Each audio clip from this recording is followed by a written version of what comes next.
Hey everybody, so I am Dr. Tanya Goodrich. I am a pelvic physical therapist and I've been one for the last 15 years. What happens during menopause is that there's a big change in hormones, and one of the big things that happens with that change is that estrogen essentially plummets. And that is really important in the bladder, in the urethra, in the pelvic floor area because, drum roll, there are so many estrogen receptors down there. So when you now have a lack of estrogen down in that entire area, it results in a whole series of potential issues. And a big one is just like I call it dry vagina, right? It's one of the main perimenopause, menopausal symptoms, and it's super common and it's dry down there because of that lack of estrogen.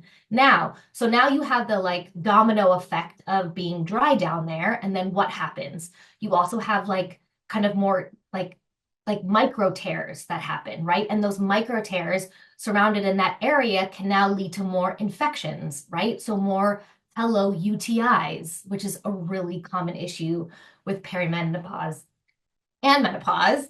And then, of course, because again, estrogen is just a huge player down in that entire area, incontinence can become an issue. And that the muscles and connective tissue, for lack of a better word, have a tendency to either sag or not stay connected as well.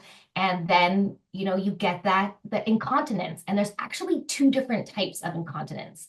And you can actually have both of them together. But the first one, and it's kind of the more common one, is called stress incontinence.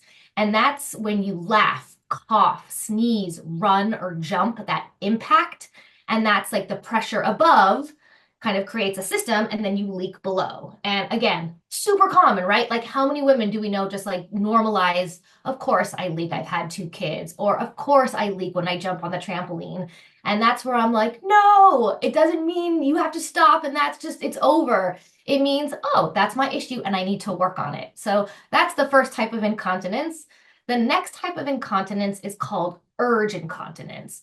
And that's the kind where you're like, I need to go to the bathroom's close by. And as you're walking to the bathroom, you leak a little bit on the way. That's called urge incontinence. And you can have both, right? So don't feel crazy if you're like, I have both. That's a real issue.